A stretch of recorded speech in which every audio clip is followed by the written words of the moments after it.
Hello and welcome to another Try Mechanics podcast. This podcast is going off on a completely different tangent to what we were discussing recently. So we're not going to be talking about the microbiome. This podcast is all going to be about sports psychology. The idea behind these series of podcasts that hopefully I'm going to be releasing each Sunday is to give you something to think about throughout the week. Something to think about in terms of your training, but also your life. And just something to think about maybe when you're going to work on a Monday morning, when it comes to things like motivation and various other facets which have an incredibly important bearing on your training, but also other elements. I think it's important to think about maybe why you're doing certain things and maybe thinking about why you're struggling with certain challenges and how to think about overcoming them. So at the end of the day, that really is the crux of what we do for the sport. I think it's important to remember that when we are doing things like sport, there's a certain subset of people that might be doing it for their job. And that is a very different thing. Often elite athletes have completely different motivations to the rest of us, because at the end of the day, part of their motivation is to try and make a living out of it. It might be because they want to make a better living out of it. It might be because they want to be well known and famous. But also it might be because they're on the crux of either having to make a living out of it or going back to work. And a lot of elite athletes have ended up in a scenario where they may have been out of certain types of work for a long period of time. They may have chosen to leave certain jobs. I mean, I think we just have to use an example such as Alistair Brownlee. Alistair made a very difficult decision to leave or decide not to take his place in medical school, which is, I believe, what he was going for, and obviously following in the footsteps of his father to pursue a career in triathlon. Now, the thing is that he was able to do that because of the support he received. I actually used to work with a surgeon, Mr. Kevin Boyd, based down in Leicester, who was an Olympic swimmer and competed at the Seoul Olympics, where I believe he came fourth in one of the longer events. I believe it was either the 400, 800 or 1500 he came fourth in. But he was unable to continue his career because he had to essentially start working and go back to medical school and start a career. Because back then there wasn't quite the same level of input in terms of finances. And it wasn't really viewed as a professional sport. Most of these sports were viewed as an amateur sport. So the motivations for elite athletes are often very different from the rest of us. And that's really important to remember because it changes the way that we must view the sport. Because what we have to remember is, or we have to realise, is the majority of us are motivated by self-improvement. We may have goals that are related to essentially the people around us, and I'm going to be discussing that in a bit more detail in kind of shortly, because it's really, really important. But a lot of our goals, unless we are really right at that point at the end of the race and trying to maybe become a professional athlete, are centred around us improving our own times, possibly improving other elements of the sport, and actually starting to think about what we're trying to do, or what actually really motivates us, or what could motivate us, is actually really important, particularly if you've been in the sport for a long time. I've seen personally, and I've been through this myself, is having been in the sport for quite a while, and essentially having certain goals that maybe were never really achieved. You have to start looking outside of those goals in order to give yourself some motivation. And I think it's easy to look back and say, well, I wish I'd had the motivation to do this, or wish I'd changed my perspective and done this instead. But it's very easy to look retrospectively, but it's almost impossible when you're actually in it. So it's not to say that this is an easy process, but sometimes we have to think about goals slightly differently in order to get what we actually really want out of them. Or at least maybe sometimes we have to ignore and look past or look differently to the goal that we do have. Focus on something else. And essentially by focusing on something else, sometimes the goal that we were originally going for is achieved. And it sometimes feels like that essentially was a lot less effort, but it's possibly because we weren't really focusing on it and allowed us to relax and perform to our best. So I want to have a little thought about sports psychology. Now, I've got to start off by saying that I personally have no qualifications in sports psychology, but it's something that has interested me for a long time, because I think if you're someone that's been in the sport for a while and you start to think about all these things, you can't not have an interest in sports psychology at some point. So I went through a period where I was really trying to find my motivation for a lot of things. I was trying to find them, really, half of it was to get out of bed in the morning, because I'd gone through a period of my life where things had changed and I wasn't really sure whether the changes were things that I wanted. And I think I hadn't really prepared myself for it. So I went through a period where I was listening and reading a lot of books around motivation. And the issue with those books and those things is they're often based on the motivation of somebody else, which might not exactly be the kind of motivation that fits for you. And sometimes what you have to do is think about the basic principles and then try and work on those things to come up with motivation for yourself. So I'll give you a good example, really, is if you're thinking about, let's say you're running and you're focusing, you want to improve your kind of running ability. And I believe, obviously, this being the main facet of my job, is that a lot of that comes from doing more running, more frequency, doing things more often, essentially to try and hone that skill. A lot of what I do is working around the idea of skill of running. And the problem with running is it's often viewed in a very similar way to cycling, that it's all about fitness. Well, running and also obviously sports like swimming are very different. They're incredibly skill-based. That doesn't necessarily mean that the way you're running, the way you're moving is wrong. It might be a case of actually you might need to just hone the skill so that your body becomes, or your brain becomes, extremely proficient at doing that movement.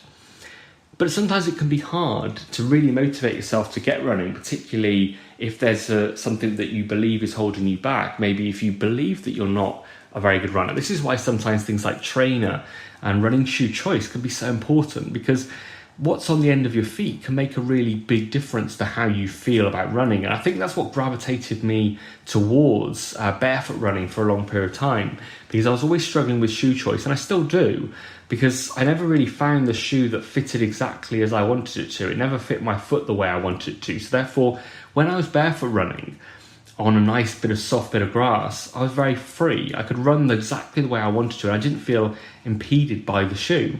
And it meant that I got out of the door a lot more. It meant that I enjoyed a lot more. And actually, I got to the point where I was running short amounts of barefoot running, almost 2 or 3 times a day, around my work commitments. And I still do it quite often now, in that when I'm at the studio and I have a treadmill available, I will get on and off the treadmill quite a few times to have a short jog, just to keep me motivated, really.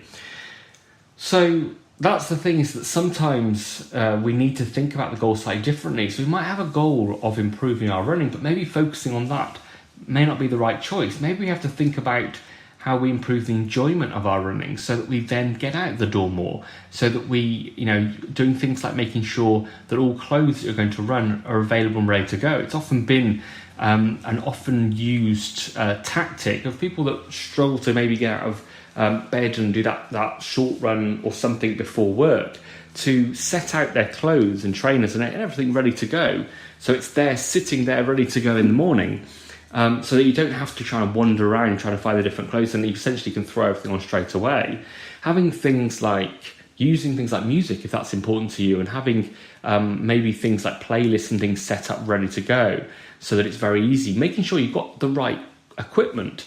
For a long time, things like short choice were quite important to me, in that I wanted a pair of shorts underneath my shorts that could hold my my phone, because I didn't have any shorts that had a really decent zipped pocket in the back. I don't like wearing my phone anywhere else, so it took me to actually go. I had lots of pairs of shorts, so I was resistant to buying another set, but I knew that I needed. And eventually, when I went and bought 2 or 3 sets of shorts that had a really good pocket in the back, that really kept my phone in a stable position and didn't impede when I ran, they made such a difference. So sometimes it's these things. So they always say things like swimming. If you're struggling with swimming, sometimes, maybe if you've got a slightly leaky pair of goggles, it might be worth finding a really good pair of goggles. So sometimes that can give you that little extra motivation to go to the pool to try out your goggles. Anyway, I've gone off on a slight tangent, but I want to start thinking about the idea of sports psychology and how you can start approaching it in a way that really can help. The way I like to think about sports psychology is a little bit like being trapped in a dark box. And you're inside this dark box, and what you want to try and do is you're trying to find the door out of that box. You're trying to find the solution to the problem. Now, there's one option is to go to a sports psychologist. And a good sports psychologist is like somebody that's standing outside the box. They are guiding you towards that door. They can see instantly where the door is, and they're very good at describing how to get there. Imagine it's a little bit like, doing the crystal maze. You often see teams that are very good, and you get people that are very, very good at describing to somebody else how to do something. And that is what a good sports psychologist can do. They're very accurate with these things. They've seen a lot of these things before. They've seen those boxes before, and they can tell you exactly where the door is and how to operate the handle and what the lock might be made of and all these things. And those good sports psychologists are worth their weight in gold because they can often shortcut a lot of those problems. The problem is that often we take advice from other people in terms of the sports psychology, and what we've got to remember is that they're often in a very different situation. They might be on outside of the box because they got out of that box themselves, but they are then going to try and talk you out of their own box. And the issue with that is that sometimes might be exactly the same box as you. It might have exactly the same door and the same lock, but actually often it isn't. It's got a completely different mechanism. It's a completely different place. So you're listening to them and they're telling you where to listen. You're getting more frustrated. A really good example of this, and I'll use a personal example. I often try and stay away from personal examples, some of these things, but I believe that sometimes when we're talking about things like coaching and these things, is that personal examples are really important, because I think I would never want to view a coach or someone I was listening to as being like Superman, being completely infallible. I like to think that they've gone through these things. I like to think they've had problems they've had to work through, because it makes me feel like they would know or have some prior knowledge of how to work or help me work through them. So I'll use an example. I've never thought of myself as a particularly good swimmer. I've never been a very good swimmer, in all honesty, and it's partly because I've never really bought into or never really enjoyed the actual swimming element, and it's partly because of things that are really outside of the swimming. I love swimming in open water. I love swimming in Lake Annecy and places like that, incredible situations, and actually really enjoy it. But I often get a little bit bored by swimming, because the thing that appealed with things like triathlon and running and cycling for me was the social element, and I just find swimming a little bit dull from that, because you don't get to talk to the people around you.